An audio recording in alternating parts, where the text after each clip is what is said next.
DWIZ. Nagbabalita ng tama, naglilingkod ng tama.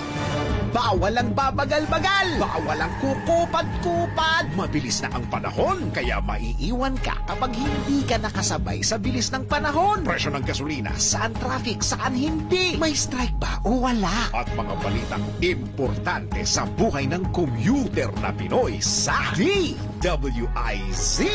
Pasada Balita. Live sa DWIZ AM Metro and Mega Manila. DWIZ News FM Regional Stations. Aliw Channel 23 at nakalive din sa lahat ng DWIZ Digital Accounts. Kasama ang magbibigay ng kakaibang drive sa umaga. John Ibanez. DWIZ Pasada Balita. Tuloy sa pagbabalita ng tama, paglilingkod ng tama. Lunes hanggang Biyernes, 7 a.m.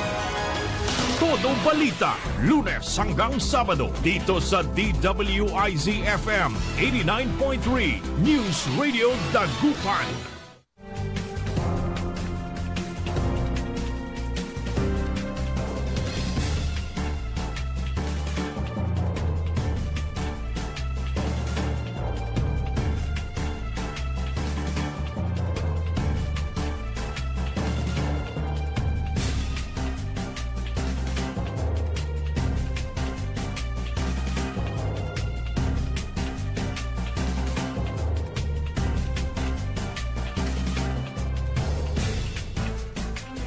Good morning mga kaibigan. Naimbag nga bigat kanyayo amin na po.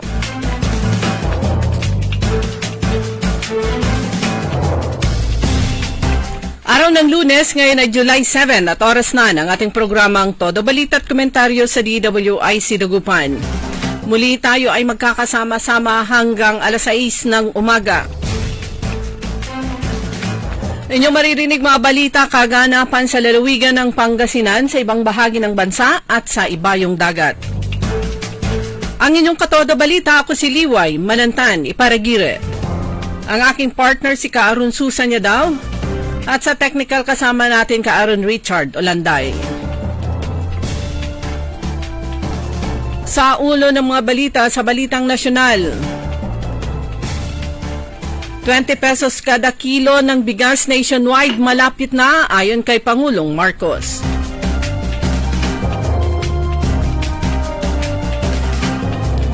Labing 5 hanggang 20 bagyo papasok sa Philippine Area of Responsibility ngayong taon.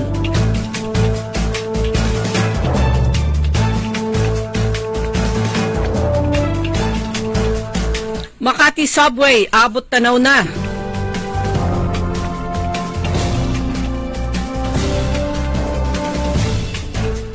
Sa balitang lokal, tulong pinansyal sa mga nasunugan sa bayan ng Basista, personal na inihatid ni Governor Ramon Gico III. Sa balitang pampalakasan, Gene Kings binuhat ni Tenorio sa Game 7.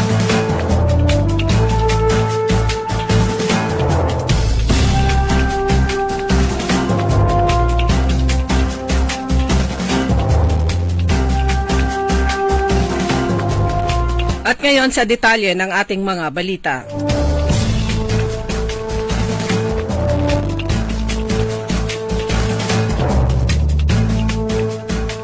Tiniyak ni Pangulong Ferdinand Marcos Jr. sa publiko na mananatili ang 20 pesos kada kilo ng bigas na programa ng gobyerno. Ayon kay Marcos, ang 20 pesos kada kilo ng bigas ay hindi pansamantalang hakbang at malapit ng maranasan ng mas maraming pampublikong pamilihan sa buong bansa. Sinabi ni Marcos na ang programa na inilulunsad sa pamamagitan ng kadiwa ng Pangulo outlets para sa mga mahihinang sektor ay bahagi ng pagsisikap ng administrasyon na magbigay ng abot kayang pagkain at palakasin ang sektor ng agrikultura sa pamamagitan ng patuloy na pagtutulungan ng pambansa at lokal na pamahalaan. Ang inisyatibo na tinawag na Benteng Bigas meron na ay isa sa mga pangako ng kampanya ni Pangulong Marcos. Nakatakdang magpadala ng 6 na barkong pandigma ang Japan sa Pilipinas. Ang pagpapadala ng warship ay resulta ng pagpupulong ni na Defense Minister General Nakatani at Defense Secretary Gilberto Chodoro sa Singapore noong Hunyo. Ang ipapadalang mga warship ay kinabibilangan ng 6 na Abukuma-class destroyer ng Japan Maritime Self-Defense Force. Ang nagsisilbing general purpose destroyer escorts ang 2,550-ton Abukuma-class ships at pangunahing ginagamit sa anti-submarine warfare ASW at nasa serbisyo sa loob ng 30 taon. Dahil sa kakulangan ng matauhang Navy, pinagre-retiro na ang mga ganitong klaseng warship upang mapalitan ng barkong nangangailangan lamang ng kaunting crew para maglayag.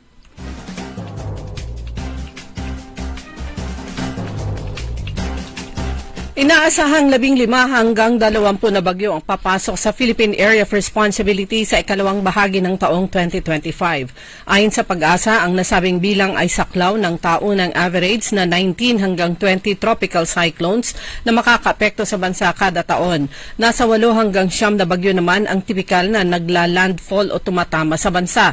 Sinabi ng Weather Bureau na mas mabuti na ang maghanda ng maaga sa mga papasok na bagyo sa Pilipinas. Ang Pilipinas ay karaniwan ng dinadalaw ng average na 19 hanggang 20 bagyo kada taon. Sa kadahilan ng nasa Pacific Ring of Fire ito na sinasalanta ng mga kalamidad na bukod sa bagyo ay lindol. Iniimbestigahan na ng Baguio City Police ang 4 na kadete ng Philippine Military Academy dahil sa pagkakasangkot umano sa insidente ng hazing.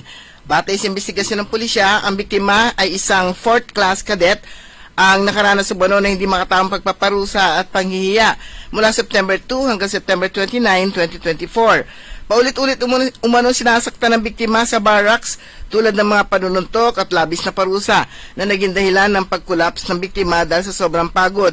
Binanggit ng Baguio City Police na 2 sa mga suspect ay 4th class cadets habang 2 pa ay mula sa 1st class and 2nd class. Nakakonfine ang biktima sa Viluna Hospital sa Quezon City pero kalaunan ay nilipat na sa PMA Hospital Station sa Fort del Pilar at na-discharge noong June 30.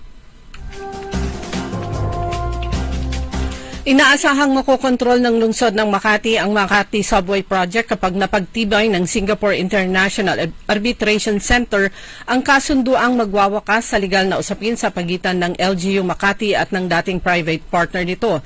Ayon kay dating Makati Mayor Abby Binay Campos, inaasahan niyang mananalo ang lungsod sa nagaganap na arbitration case sa SIAC o Singapore International Arbitration Center para lubos na makamit ng Makati City ang pagmamay-ari ng Makati City Subway Incorporated. Ito'y matapos bayaran ng syudad ang private partner nito na Philippine Infradev Holdings Incorporated ng $160 million bilang kapalit sa mga naunang ginastos ng kumpanya na sa hindi natuloy na subway project. Nakabatay ang halaga sa audit ng kilalang international auditing firm na PricewaterhouseCoopers. Samantala, inononsyo na isang grupo ng mga private hospital na hindi na muna ito tatanggap ng mga guarantee letter mula sa mga opisyal ng gobyerno. Ikinadismaya ng Private Hospitals Association of the Philippines Incorporated ang hindi pa nababayarang 530 million na receivables sa mga ospital sa ilalim ng Medical Assistance for Indigent and Financial Incapacitated Patients o MAIPIP. Ayon kay PAPI President Dr. Jose Rene de Grano, hindi na nila tatanggapin na lahat ng GL ng mga pasyenteng mahihirap na inisyo ng anumang opisyal ng gobyerno. That is all government ayon pa sa grupo, 43 pribadong ospital sa Batangas ang nag-aabang ng bayad, kabilang ang isang ospital na may 94 million na receivables. Tukoy na umano ng Department of Justice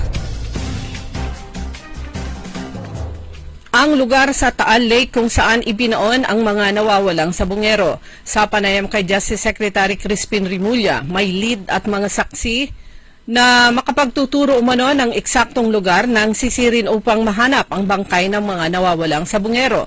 Ayon kay Rimulya, meron na rin silang mga impormasyon hinggil sa planong pagsasagawa ng diving operation. Gayunman, aminado naman ang kalihim na hindi ito biro sapagkat anyay nasa 200 square kilometers ang lawak ng Taal Lake kung saan hinihinalang inilibing ang mga biktimang sabungero. Ayon kay Rimulya, meron na rin silang mga impormasyon hinggil sa planong pagsasagawa ng diving operation. Dumako naman tayo sa ating balita sa ibaing dagat. Umabot na sa 43 nasawi, kabilang ang 15 bata na sa malawakang pagbaha sa Central Texas na nagsimula noong Biyernes. Samantala, mahigit 850 katao naman ang nailigtas habang dose-dose ng iba pa ang pinaghahanap, kabilang ang 27 batang babae mula sa isang summer camp sa Kerr County. Nagugat ang pagbaha sa pag-apaw ng Guadalupe River matapos bumuo sa hanggang 38 cm ng ulan. Humiling na si Governor Greg Abbott ng Federal Disaster Declaration habang nagpaabot ng pakikiramay si President Donald Trump na nangakong tutugon ang gobyerno sa krisis.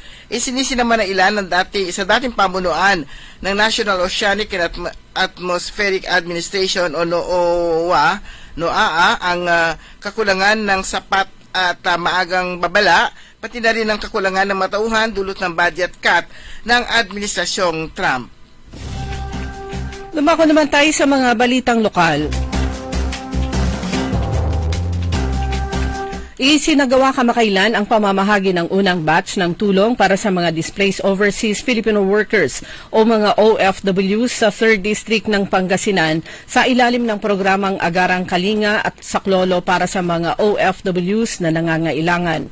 Ang programa ay inisyatiba ni Congresswoman Rachel Arenas katuwang ang Department of Migrant Workers Region 1 sa pamamagitan ng pagtutulungan ng tanggapan ng kongresista at ng Department of Migrant Workers Region 1 sa pangunguna ni Regional Director Christian Ray Sison.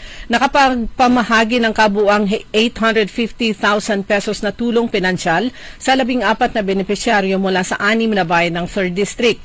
Kabilang sa mga nakatanggap ng ayuda ay mga OFWs na natapos ang kanilang kontrata, nagkaroon ng malubhang karamdaman o kaya naapektuhan ng mga krisis sa ibang bansa. Layunin ng programa na makapagbigay ng agarang tulong sa mga OFW sa kanilang pamilya sa oras ng pangangailangan. Bahagi rin ito ng mas malawak na kampanya ng pamahalaan na suportahan ang mga Pilipinong manggagawa sa ibayong dagat, lalong-lalo na yung mga nahinto sa trabaho o kaya nawalan ng kabuhayan.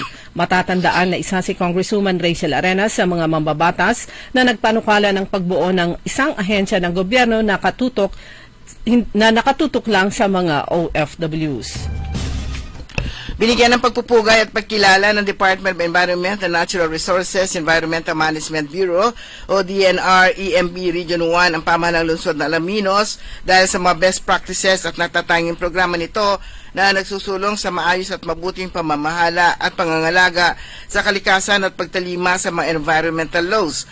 Sa ngalan ni City Mayor Art Brian Celeste, malugod na tinanggap ni City Environment and Natural Resources Officer Rosalie Auruelo, kasama rin sina Engineer Tri Gilbert Molina at PMGF Nilo Sefre, ang Outstanding Environmental Partner on Ecological Solid Waste Management Implementation Award na ginanap sa 38th Founding Anniversary ng DNR at Gawad Kalikha San Culminating Program noong Sabado sa Bawang, La Union. Personal naman na inihatid ni Governor Ramon Gico III ang tulong pinansyal ng pamahalang panlalawigan ng Pangasinan sa higit 300 tindera na nasunugan ng pwesto sa pamilihang bayan ng Basista. Bawat tindera ay tumanggap ng tig 5,000 piso. Lubos ang pasasalamat ng mga recipient sa gobernador.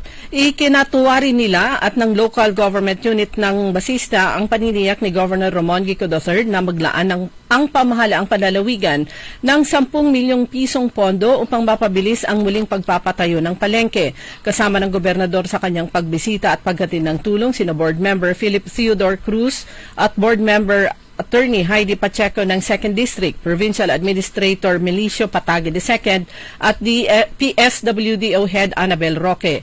Muling nagpasalamat naman ang gobernador o sa gobernador si Basista Mayor Jolly Risuello kasama ang ilan pang lokal na pamahalaan. Agad na sa bayan ng Infanta, agad na tumugon si Mayor Virgilio Ballarta sa reklamo ng isang netizen tungkol sa tambak ng basura sa Barangay Fatima. Aniya, mapanganib kapag nahalo ang basura sa baha, maaaring magdulot ng sakit at pagbabara ng daluyan ng tubig. Kaya't agad pinakilos ang Solid Waste Management Team sa pangunguna ni Julius Ballarta na personal na nag-guide at tumulong sa paghahakot ng basura. Laking pasasalamat naman ng mga ng kanyang constituents sa mabilis na aksyon para sa kalinisan at kaligtasan ng komunidad. Dahil naman sa masamang lagay ng panahon kahapon at inaasahang patuloy na pag-ulan ngayong araw, ilang mga lokal na pamahalaan ang nagsuspende ng klase ngayong araw ng Lunes. Kabilang dito sa nagsuspende ng klase sa lahat ng anta sa public at private na mga paaralan ang bayan ng Lingayen, ang bayan ng Labrador, Bugalyon, Santa Maria, Basista, Rosales, Binmalay at Umingan. Samantala sa bayan ng Asinggan, walang pasok o suspendido ang klase sa preschool hanggang senior high school sa mga public schools lamang.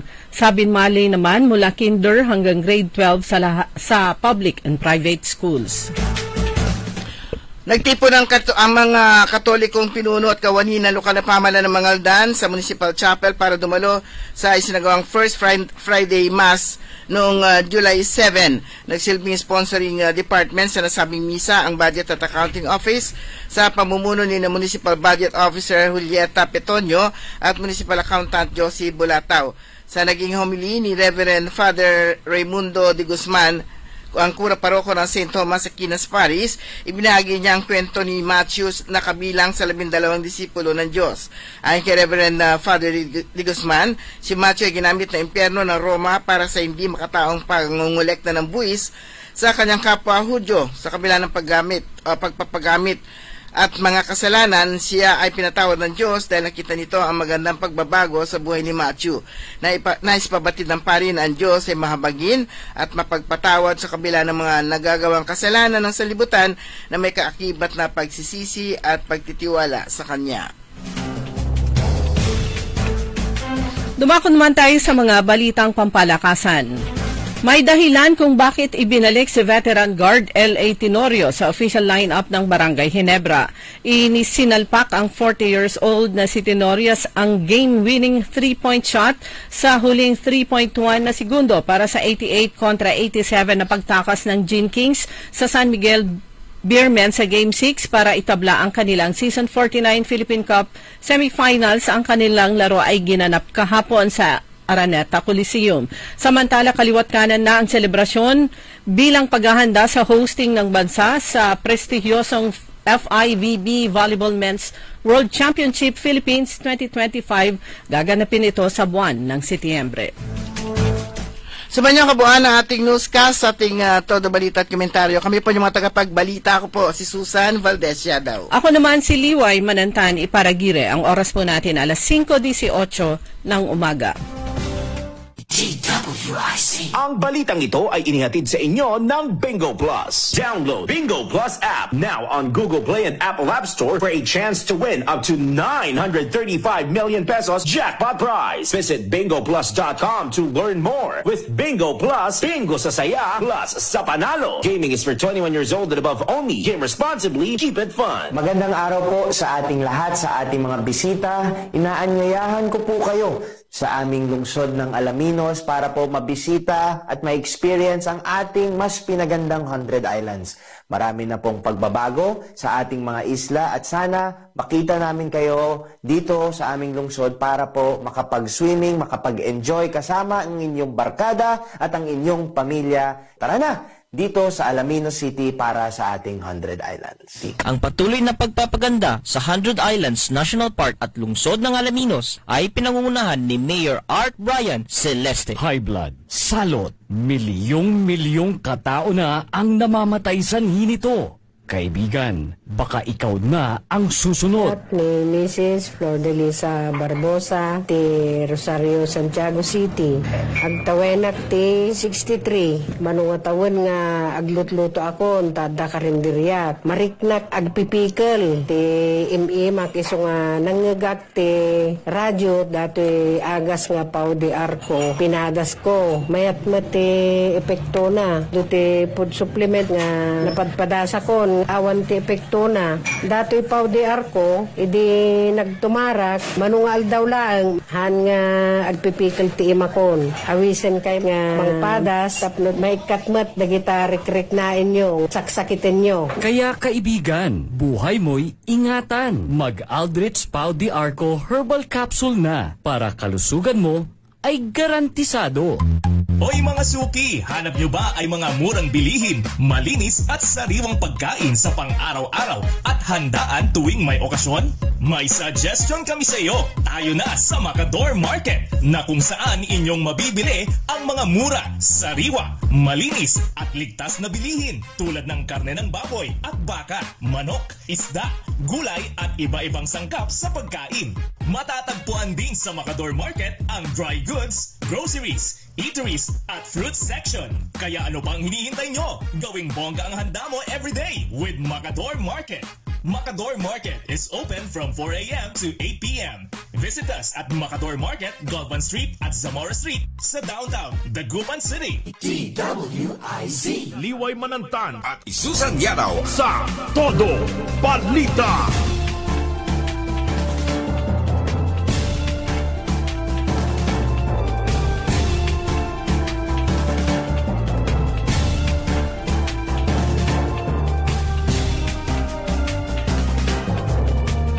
Oras na po natin mga kaibigan, alas 5:21 na po ng umaga at kasama nyo pa rin Liway Manantani Paragire. At Susan Valdez daw. At ang bagong partner natin sa technical, si Aaron Richard Olanday.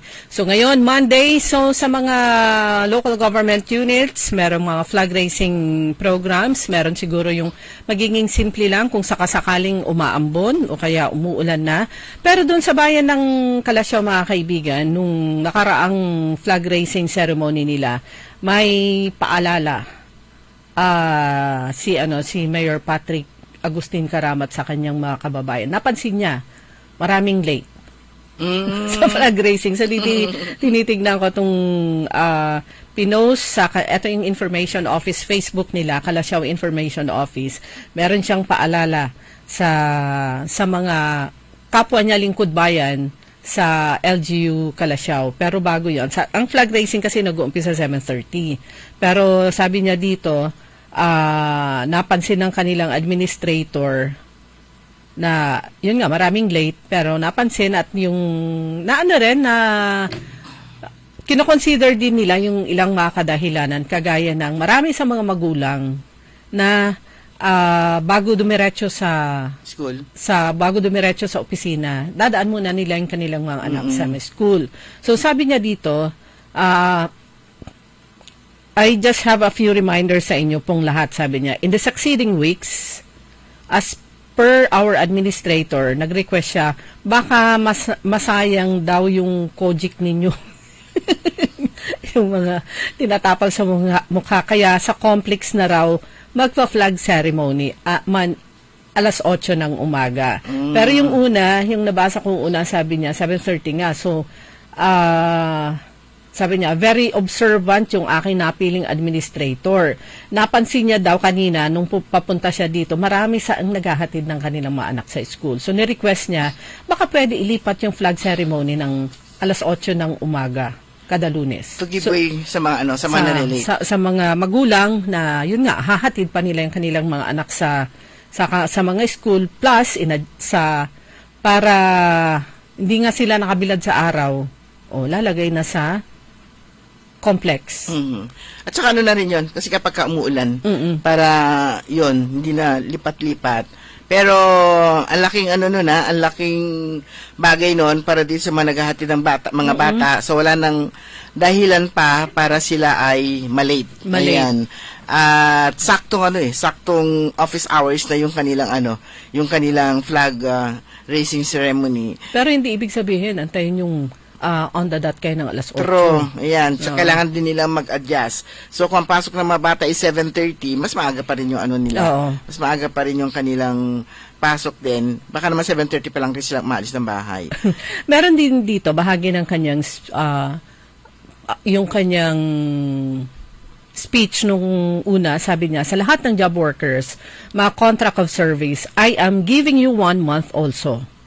Performance basis po tayo, sabi niya, sa mga ulitin ko, job order workers at saka mga contract of service. As much as possible, sabi ni Mayor Patrick Karamat, ayaw kong mag-alis o magtanggal ng municipal employees, job order workers man o kaya COS. Sabi niya, binigyan niya ng liberty yung mga department heads para piliin yung sarili nilang mga staff para walang excuses na sa akin mag-underperform ang kanilang opisina. Pero syempre, department head din, nakakaalam kung performing ba yung staff niya, job order o kaya contract service o hindi. So, binigyan sila ng 1 month. So, dapat itong mga hindi maganda yung performance nila, lalo na yung mga nakaraang buwan, pakitang gilas kayo para naman baka sakaling makuha nyo pa yung puso ng inyong department head. 1 month, binigyan sila ng extension. Haba na nun. Haba na nun. Kapag hindi kayo na-renew, kayo nang may problema.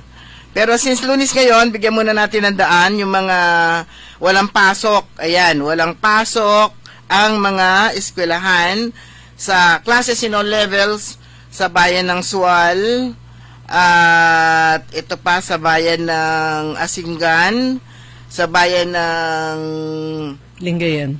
Lingayen, May at saka sa bayan ng Bimalay. Public announcement, cancellation of face-to-face classes, Labrador. and shifting to modular learning from kinder to grade 12 due to inclement weather. Ayan, kasama na rin dyan ang Umingan. Ang una ko nakita agad ay, I think, Umingan. Ayan, Binmalay, Rosales, Basista, Aguilar, Santa Maria. Ano pa to? Hindi makita yung kanyang kailangan mo pang pindutin para makita mo siya. Yan naman po ay ibinabasa nila. Sa Rosales din. Ang Bagyo Danas, hindi na si Bising. Iba-iba yung kanila So, iba to ensure public safety amid the anticipated heavy rainfall brought by Typhoon B. Wala pang si Danas. Formerly Bising. Si Danas, bakit? Napalitan yung pangalan niya? So, nakalabas na si Bising. Hindi, formerly Bising, hindi si Danas na siya. Married na siya. Nagpalit ng pangalan. Married na siya. Classes in all levels to sa Rosales naman, suspended Monday, July 7. This is part of LGU's commitment to safeguarding the welfare ng mga students. Ayun, merong Danas. Baka makadanas kayo na hindi maganda. Sa basista ba to si J.R. Risuel, all levels din. Ayan. All levels, from daycare to senior high school, public and private school, walang pasok. Ayan, sa sa basista, sinuspindi pang class dito sa ating bayan upang masigurado ang kaligtasan ng ating mga estudyante, magulang at mga guro dahil sa bagyong Bising naman dito. Si Bising. Bising pa siya kahapon kasi. Oo nga, bakit anong nadanas ni baka yan, formerly, baka naman Bising formerly Danas. Pinapayuhan po lahat na mag-ingat at mamalagi na lang sa ating kabayan kung wala naman pong gagawing importante. Asahan niyo po ang lokal na pamahalaan ay aksyon at yagampanan na trabaho pa magiligtas sa ating mga kababayan ayon naman sa LGU Basista. Ayan, ano pa yung mga walang pasok? So yan po, Lingayen, Sual, Asinggan, Labrador, Bugalion, Santa Maria, kasama ang Umingan, kasama ang Basista, Rosales, Binmalay. At yan, at ng Labrador. Ang Labrador naman ay all levels, private and public schools on Monday. Kasi wala naman yata silang kolehiyo, kaya all levels ganda lang. Buti na lang, ang napansin ko dito, kaya hinuli ko si Lingayen. Ayan, si Lingayen siya ang pinakauna. Yan, siya pa yung pinakauna na nakita ko Ako Umingan yung unang nakita ko. Praga. Pero kasama yan. Maaga rin silang, wala rin. Maaga rin nag-declare ang nag-suspend ang LGU Lingayen. Nasa na ako. May nakita yung, kasi si Lingayen, nung last bagyo, kailan ba yung walang pasok? Ayan, dito sa ko pinakanauna si Lingayen. Ayan, nakalagay dito, mga estudyante at magulang, suspendido ang klase bukas, July 7, 2025, sa lahat ng task private at public schools dahil sa tuloy-tuloy na ulan. Stay safe. Yan. Tignan nga natin yung by suspension niya klase. Would it not be better to adapt the distant learning? May mga comment. Pero kasi nung last suspension day, siya yung pinakahuli. Naggalit ang mga magulang. Kaya yung mga comments dun sa comment section, galit yung mga magulang kasi nga, sabi ng isang magulang, magdamag, sabi niya, may anak ako nag-aaral, sabi niya, maliliit, so magdamag akong, nasa abroad pa yun, magdamag daw nakatutok sa, sa kanilang Facebook page, nag-aabang ng advisory. Wala naman. So, pinapasok yung mga bata. Nung nakapasok na yung mga bata, doon, lumabas, late yung advisory. Kaya, nagrarant yung mga magulang. Sabi nilang ganon, ang dami na kasi mga ang dami ng mga nag-suspend, pero siguro sila nakikiramdam pa, nung inanunsyo nila, yung mga bata, nakapasok na. Kaya galit yung mga magulang, kasi nga, andun yung mga bata imbis na hindi na nila pinapasok pa nila. O kaya ngayon, ang napansin ko, asabay kayon, sala sa init, sala sa lamig, no? Kung maaga, sakbay kayo, kandama. Hindi kasi parang sarcasm. Kasi nga, yung late nga sila nung last. Ayan. Ganyan, sana Ganyan, sana. Hindi kawawa mga estudyante.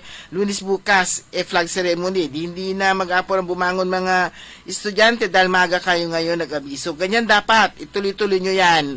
Ganda. Baka sabihin nyo, kanina maayos yung baka mamaya biglang sumikat ang araw. Nakasuspend. Kaya nga po, advance yung kasi binabase po yun sa weather forecast at kung yung tinatayang yung dami ng babagsak na ulan, kaya maaga. So kung biglang sumikat, ganyan talaga yung panahon, hindi mo matansya.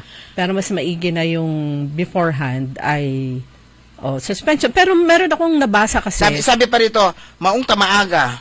At sa Pangasinan Tagalog talaga, malalaok. Kurang pa na Ilocano yan. Maong tamaaga na nasabi kesa late ulit. Kasi kawawa mga estudyante, papasok bukas, plus dala pa. Natatawa ko sa yung mixture. Yan po, pag nasa Pangasinan ka, lalo na dito sa West, sa Pangasinan, halo-halo na po yan. Yung nabasa ko na isang ipinost na comment nung nakaraang araw ni Carl Balita, dahil nga dyan sa biglang suspended, yung announcement ng walang pasok. Sabi niya dito, hindi dapat may point kasi siya for me. Hindi dapat walang pasok ang announcement pag umuulan. Dapat shift to online or blended model, learn at home. Parang wala tayong natutunang resiliency sa pandemic experience. Parang wala tayong education crisis pag ganyan. Let us use technology. Yan ang sabi naman ni Dr. Carl Balita. Which is tama. Yung mga ibang mga schools na nabasa natin kanina, suspended lang ang face-to-face classes, pero yun, shift to modular. Pero iba talaga kasi walang pasok. Oo. Period. So tama yung niya. Kasi nung panahon ng pandemic, there was a time totally wala ngang face-to-face. Pero merong modules. So, on the second year yata yun na merong pasok. So sabi niya, shift to online o kaya blended mode, learn at home. Lalo na kaumpisa pa lang ng klase, siguro ang Department of Education baka pwede niyang yung adjustment na. Ako ilasonan ko sila kasi bagyo. Hindi kaya nga.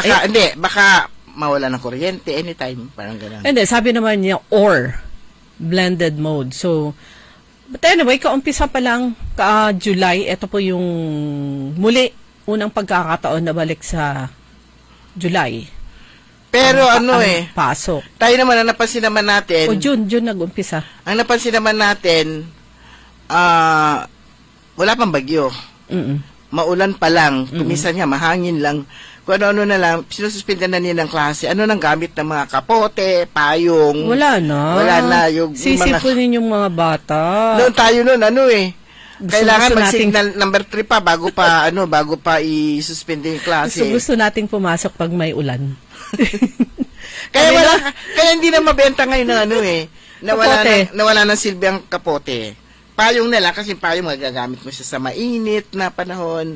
Ayan, umuulan. Pero kapote hindi na. Wala na kasi nga konting tsaka konting dadating pa lang yung ulan. Wala pang bagyo. LPA pa lang. Ayan, bad weather nga. Due to inclement weather. Inclement weather. Kasi tinignan ko tong pangalan ng bagyo, ngayong 2025. So, tapos na si Auring. Good morning kay President Aurea de Guzman sa Lapina. Pero teka, may nakita ka... Bising. May nakita ka bang dagupan? Wala. Kaya marami rin ang napuyat. Naantay nila masuspindi ang klase sa Dagupan. So, Bising, susunod si Crising. Kung wala siyang letter D. Ang letter D kasi, si Dante. So, wala pa si Crising. Bising pa lang. So, yung sigurong si Danas, baka napagbaligtad niya, si Bising siya, formerly Danas. Yan, kaya ganon. Married na siya. Si Kontoya ay, at least may baong ka bukas, Konto. Kasi marami yung di ba? Ayan, Tide Watch, hello Lunes, Abangers, Luke, have a blessed day ahead. Kantura Nankin ay Tide Watch 341. Dito sa Dagupan nga, today is Monday. Para sa kalaman po na lahat, ang ating syudad ay may average na elevation ng 1 meter above sea level, kaya kapansin-pansin po agad ang baha, particular sa low-lying areas at maging sa mga pangunahing kalsada tuwing high tide. Ito'y bukod pa sa epekto ng malakas na ulan tuwing hapon. Pero, ayan, possible to all types. Pero may sinasabi siya noon, si Mayor Brian daw walang ginawa sa pagbaha. Ayan, ngayon, may na lahat, may rason ng pagbaha. High tide. Yan. Pero yung kasi nakita ko, kaya bumalik ako dito sa Dagupan, naghanap tayo. Sa bayan ng Lingayen nga, Dagupan, na, gano'n, yung inaabangan nga nila kung may pasok. Kaya nga, marami nga napuyat na may estudyante. Please wear your bota if need lumusong sa baha at upang maiwasan ang sakit, tulad daw ng leptospirosis. Yan, yan po yung uso ngayon, bukod sa ubot-sipon. Leptospirosis kasi marami nga yung nagiging stagnant yung tubig. Plus, hindi humihinto kasi yung everyday, may mga oras na umuulan. Kaya andyan palagi yung ay nagiging stagnant ang tubig. So, dito sa amin, sa PNR Road, medyo stop ulit ang trabaho dahil nga sa ulan. But so far, so good. Malaking bahagi na yung natambakan, yung mga drainage system, lalo na dun sa area, dun sa side namin. Pero yung, ayan, wala na siyang baha dun sa bungad. Bato-bato. Ayan. So, sabi dito, ang daming lugi walang pasok. Di naman, at least yung sa mga magulang, kampante sila na walang baon. Isa din sana, at least may baong kayo. Sabi marami daw lugi. Ay, naku, alam nyo na mga kabataan namin, ni-enjoy namin yan. So, totoo lang yung ulan. Meron pa yung grade 1 to grade... Hindi, at saka yung pagandahan ng payong, pagandahan ng mga gamit. Grade 1 to grade 5, andun ako sa Kabilauan Elementary School sa bahay namin sa Lawak. Pag wala kang payong, aramay yung madadaanan mong mga gabi. Meron yung mga malalaki, yung kanyang dahon. Yun, lagay mo sa ulo mo, meron ka ng payong. Pagdating sa bahay, ang mga bata, basang-basa sa ulan. Pero ngayon, ay cancel ka agad. So, nakita ko ito. Mga dan din, wala din parang wala siya dito sa nila. Nakatulog na yung nag-update sa Anto may abasa yung Danas? Sales. Ito, sa GMA News naman to. Weather update. 16 hours ago, so kahapon. Ito yung siguro basihan ng suspension ng ilang mga LGUs. Cyclone Danas, formerly Bising, now a typhoon. Kasi bumalik. May re-enter PAR by Sunday night. Kaya nag-iba yung nag-iba yung pangalan niya. Nakalabas na si Bising. Tapos bumalik. Na siya? Pangalan pa rin niya, Bising pa rin. Tisay na siya. Danas na. Kasi Cyclone Danas, formerly Bising, tama yung binasa nyo. Pero bakit ninapasan nila si Catriona? Ay, hindi pa. Wala pa siya dun sa sea. Balikbayan nga. Okay. Kaya nag-iba na yung pangalan niya. Oo, Danas na sa ibang bansa, pero si Bising pa rin siya. Diba kapag typhoon na, kanto balot. Anyway, so, lumabas kasi siya sa northern tip ng sa northern part ng Luzon, dun sa Cagayan. So, dun din siya papasok. Dadaanan na naman niya ang Region 1 at Region 2. So, ingat lang po. Okay, bilis po na oras natin mga kababayan. Alas 5:39. Babalik po tayo pagkatapos po lamang ng ilang paalala. DWIC. Ladies and gentlemen, the new face of your favorite resto bar in Dagupan City. The original party place in town. The Music Warehouse Club Dagupan City. No need to go to Manila's top bars like Silo and BSK Club.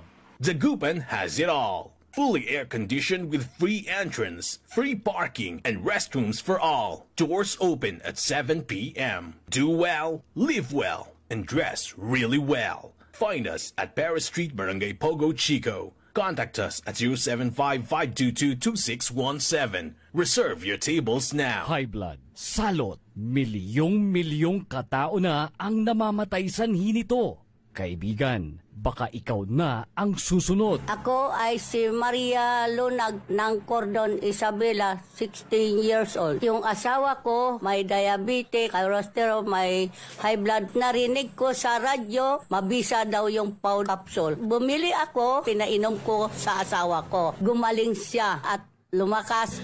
Kayo mga kabarangay ko, gumamit na kayo ng Pau capsule. Kalusugan mo garantisado. Kaya kaibigan, buhay mo'y ingatan. Mag-Aldrich Pau de Arco Herbal Capsule na para kalusugan mo ay garantisado.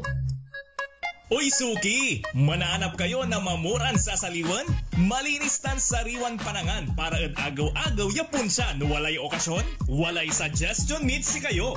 Galila at Macador Market. Yadiman, makasaliw na mamura. Sariwa, tan malinis, yasasaliwan niya karne na baboy tan baka. Manok, sira, pising, tan nanduruman Ricardo para at panangan. Narumog yumat at Macador Market susaliwan na dry goods. Groceries, panangan, tan walamat sulakuan na prutas. Anthony Serenso alagaran nyo. Gawa yung nanduruma supon sa'yo agaw-agaw at Macador Market. Lukas agaw-agaw sa Macador Market. Manlapot alas 4 at palbangon. Anggad alas 8 yalabi. Bisita kila at Macador Market. Galvan tan Zamora Street. Jad downtown at syudad na Dagupan. DWIZ. Liway Manantan at Isusan Yaraw sa Todo Balita. Oras na po natin mga kaibigan, alas 5:42 ng umaga. Good morning din kay Atchicora Aquino at Kuya Marjan sa may Barangay Tabang dito sa lungsod ng Dagupan. Isa rin sa inaabangan bukas ay yung paggalaw ng presyo ng gasolina. Meron na bang advisory kung tataas o bababa pa ulit ng konti? Kasi yung taas malaki, yung baba konting atras lang. Yan, konting parang one time big time yung pagtaas, tapos naman ngayon to, utay-utay itong pagbaba. Pero balikan natin yung mga walang klase. Sa Alaminos City, maintain nila yung may klase. Yan, kasi nung last na nagkaroon ng mga suspension ng mga classes sa Alaminos City, meron pa rin klase. Kasi ang sabi nila doon, wala naman daw baha. Oo. Ayun. Yung mga ibang area kasi, may mga baha, kaya delikado rin yun. Kailangan talaga isuspindi yung mga klase. Pero kapag ulan lang naman, which is normal naman na dumarating, part siya ng anong tawag nito? Season ng Pilipinas. Rainy and dry season lang naman tayo. Kaya yung nila is tuloy lang kahit na hanggat hindi siya bagyo. Kung ulan lang, hindi nila sinususpend yung klase. Ayan, meron post dito naman sa Facebook page ng Pangasinan PDRRMO. 3 hours ago, may lindol alert. Date, July 7. 12:48 a.m. So, past midnight kanina. Magnitude 4, location west of San Nicolas, Pangasinan. Expecting aftershocks? No. So, walang in-expect na aftershocks. So, nangyari yan kanina. Pasado alas 12 ng gabi. So, yun po mga kaibigan. Dito naman, mula sa Central Pangasinan Electric Cooperative, notice of power interruption. Merong naka-schedule ng July 7, ngayong araw. Mula alas 9 ng umaga hanggang alas 4 ng hapon sa bayan ng Bugalyon, dun lang sa Lagit Centro, San Francisco sa Bugalyon. alas 8 ng umaga hanggang alas 5 ng hapon sa Malasiki, specifically sa Barangay Larug-Larug, Sitio Abarques, Tan Sitio Serafica, and 9 a.m. to 4 p.m. sa San Carlos City naman, sa portion of San Carlos City area 9, tama ba to, north, o 11, sa Tubag. Ayan, ang purpose, right-of-way clearing. So, yun po yung naka-schedule ngayon. Meron ding naka-schedule bukas at sa 9. Lahat ay right-of-way clearing. Ayan, ginagawa po yan. Kailangan po yan na mailipat yung mga poste, lalo na kung yung expansion ng kalsada, yung pagsimento, kailangan right-of-way na ng kalsada yon. So, kailangan ilipat yung mga poste. Dati, makitid lang yung highway. Kaya yung mga poste na itayo dun sa, naging sagabal sila. Pati mga puno naging sagabal. At saka yung hindi pa tapos yung kanilang hindi pa tapos din hanggang sa ngayon, yun nga, yung pagta-transfer nga ng mga poste, kasi nga, hindi mo naman pwedeng minsanan yan na na i-shut down ang kuryente at tuloy-tuloy mo silang ilipat. Kaya parang naka-schedule lang yon, at parang ni-schedule lang talaga para hindi mo masyadong maramdaman yung mga paglilipat nga nito mga poste. Kaya lang natatawag silang, anong tawag nito? Yun. Simpultot kandalan tita, siyempre mabutso pag yung power interruption. Dahil nga doon sa tinatawag nga po na pag-aayos po nila ng mga poste. Plus kung yung mga linya malapit sa puno, no, apaspasan na branches, ayan na naman, isa sa magiging cause yun. Yung mga paakyat ng Baguio, eto po, yung ang Information Office ng Baguio City LGU, kahapon naglabas sila, kagabi, ng alert as of 8:10 p.m. kagabi. Ang Cannon Road ay one lane passable lang dahil meron na din palang doon, na-construct na road tunnel. Rock slide reported at Cannon Road Tunnel. Doon sa gilid niya. Siyempre yung tunnel, protektado na yung kalsada kaya wala doon. Ganun din sa every now and then naglalabas na ang road advisory, ang LGU San Nicolas, Pangasinan at saka ang DPWH Region 1. Ito namang papunta doon sa Maliko. Every now and then nagkakaroon ng landslide. Dito naman sa sino si Michael D. Meron kasing Philippine Weather Advisory suspendido ang pasok bukas, July 7, 2025. Dahil ang bising Philippines ay babalik at patuloy na magpapalakas at magdadala ng matitinding pag-ulan sa malaking bahagi ng bansa at bilang pag-ingat laban sa posibleng pagbaha at landslide dulot ng bagyo. This is a running list of classes that are suspended. Please refresh this post for latest update. Meron nag-post si Councilor Michael D. ng bayan na hindi ko alam. Huwag maniniwala sa Facebook page nito. Wala pong announcement ang province of Pangasinan patungkol sa suspension ng klase bukas. Kasi nilagay parang nationwide So yun, hindi huwag maniwala sa Facebook page na to. Wala pong announcement ang province of Pangasinan tungkol sa suspension ng klase bukas. So hindi province ang nag-suspend, kundi lahat po ng mga LGUs. Localized. Matagal na pong localized. Unless talagang malakas yung bagyo, province magsususpende, province-wide na. Pero pag mga ganitong pagkakataon, mga local government units ang nagsususpende. At meron pang ang DepEd, meron pa silang localized. Ibig sabihin, kung yung area doon sa may school, sa tansya ng school head, at syempre ng barangay na rin, mahihirapang pumasok at umuwi mga bata. Doon sa mismo school base, nagkakaroon ng suspension. Ayan, ito naman, sabi niya rito, this is a running list of classes that are suspended. Please refresh this post. Kwanto, pag nukasan mo sa Empaway, yan, yung advertisement. Paano yung ganun, no? Meron yung mga post na pag pinindot mo, yun nga, yung mga online selling ang lumalabas. Ang galing nila, no? Napupunta sa kanila yung nadadivert sa kanila. Ayan. Nung last Saturday, yung ating mga kasama, yung mga may nasunugan, anong barangay na yung nasunog? Bakayaw, yan, namigay ng tulong sina Amigan Ganda at saka si yung ating president, si Mel Garcia, ng Inner Club of Downtown Dagupan, sa nasunugan dito sa may Bacayao. Hindi ko alam kung suro Pero sa Dagupan, sa Pangasinan, namahagi din ng tulong pinansyal sa mga nasunugan sa basista si Governor Monmon Gico III at personal niya tong inihatid sa higit 300 tindera na nasunugan ng pwesto sa pamilyang bayan ng basista, Pangasinan. Medyo matagal na itong sunog na ito, di ba? Nangyari yung sunog last, bago eleksyon. Sa bawat tindera tumanggap ng tig 5,000 piso at lubos naman yung pasasalamat ng matindera sa gobernador.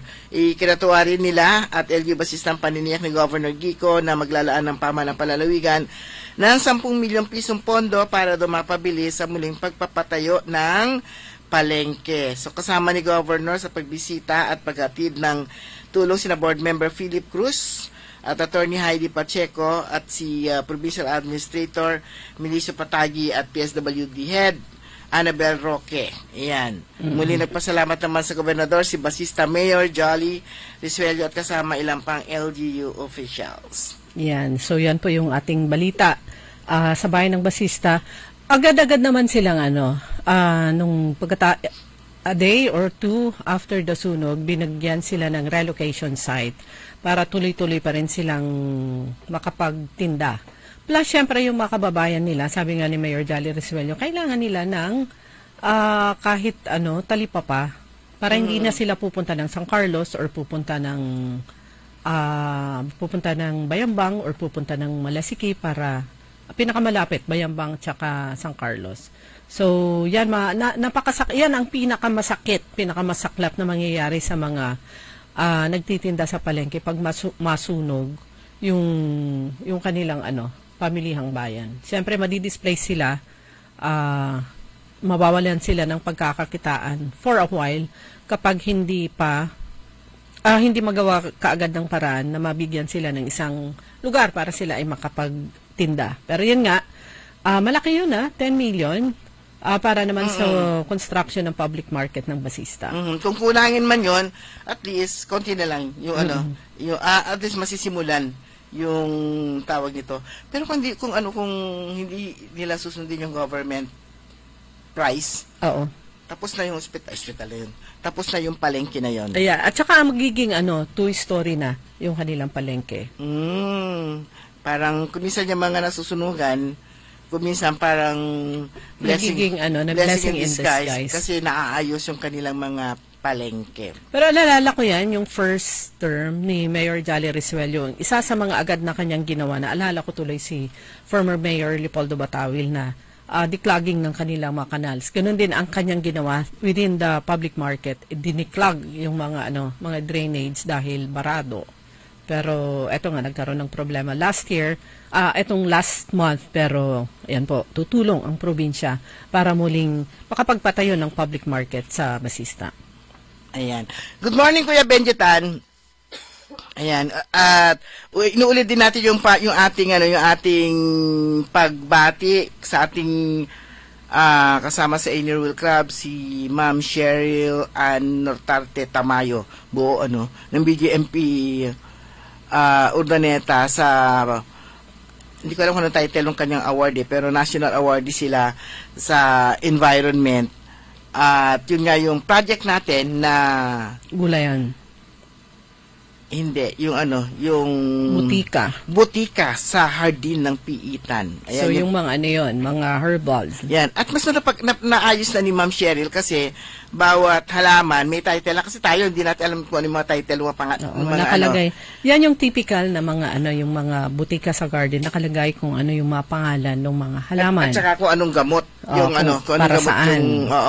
Kasi nga ang purpose din noon instead na bibili muna ng traditional na gamot. Kung mga simpleng sakit lang naman, pag masakit ang ulo, masakit ang tiyan, o may gas-gas, o kung ano man, nandun. Imbis na pupunta sila sa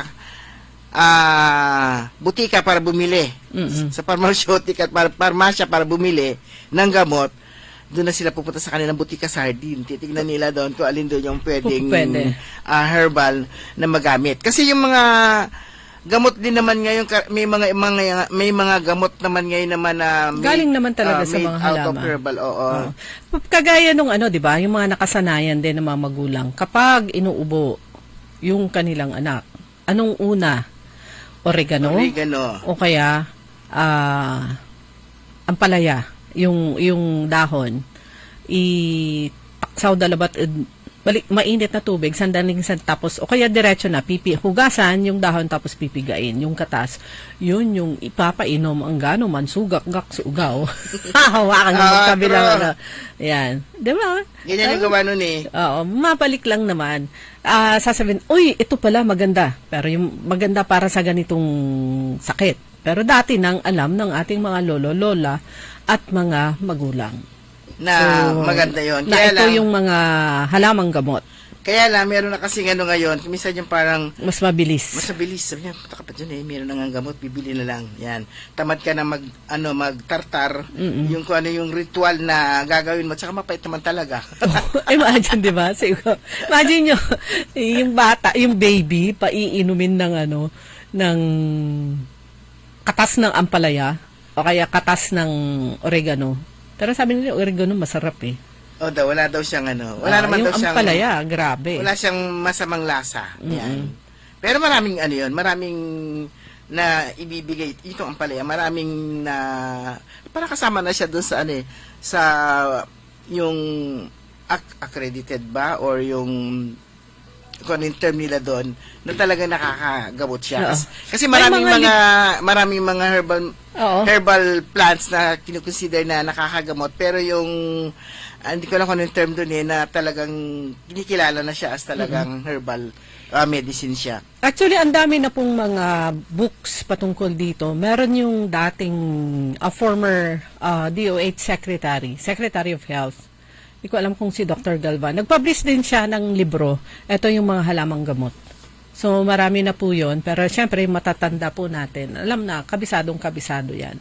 Plus, even yung malunggay, etong lowly malunggay, akala natin pang dinengdeng pang balatong. Pero, ang dami. Meron ng malunggay tea. Meron yung ginagawa ngayon, papatuyo yung dahon tapos pinapowder. Hinahalo na sa iba't iba sa pagkain, even sa tsaa o kaya sa Tsaka considered considered miracle tree. Miracle gulay. Kung ano man siya. Pero ayan, good morning po kina Kuya Benjitan at saka sino pa ulit. Iba yung lumalabas dito. Joselia de Mateo, Jun Aga, si Lynn Cornel, Evelyn Soriano Paraga, si Rafael Mangalyag Jr. na nakikinig ngayon, Ernesto Mosada, Glory Sanchez Maramba, at saka si Jun Agas. Madam Rose Marique, good morning. Madam Rose, good morning. Kay Mamata, kay Jerome, kay DC, kay JR, at sa mga kasamahan nila na naririnig po kami. Magandang umaga po sa inyo.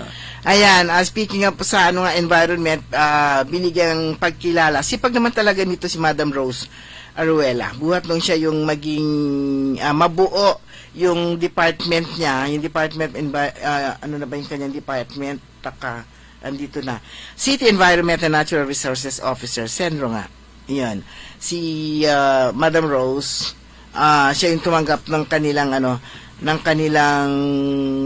award mula sa Department of Environment and Natural Resources, Environmental Management Bureau, Region 1. Ito yung pagkilala nga sa mga best practices na ginagawa ng Alaminos at mga natatanging programa nito sa pagsusulong sa maayos at mabuting pamamahala, pangangalaga ng kalikasan at pagtalima sa mga environmental laws. Ayan, congratulations. At sana pang huli, ito pong sana ma-resolve ito pong concern ng mga private hospitals dahil in-hold off po nila. Meron ilang mga private hospitals, hindi muna sila tatanggap ng mga guarantee letters. Hanggat hindi alam mo niya, laking tulong po itong mga guarantee letters and kami mismo Ayan, recipient kami ng guarantee letter. Kaya ayusin muna sana na PhilHealth yung kanyang kanyang mga obligasyones. Siyempre malulugi naman sila kapag hindi naman sila mababayaran. Correct.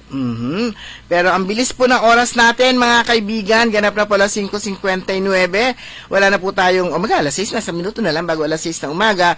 Ang tabayanan po ninyo ang susunod na programa, Early in the Morning. Makasama po ninyo si Karen Orly Navarro. Programang Todo Balita at Komentaryo, kami po niya nakasama sa technical side. Si Richard Olanday, ako po si Liway Manantan Paragire. Ako naman si Susan Valdez Shadow. Magandang umaga po sa inyo lahat. Sumainyo ang Todo Balita, Lunes hanggang Sabado, dito sa DWIZ-FM 89.3 News Radio Dagupan. Nagbabalita,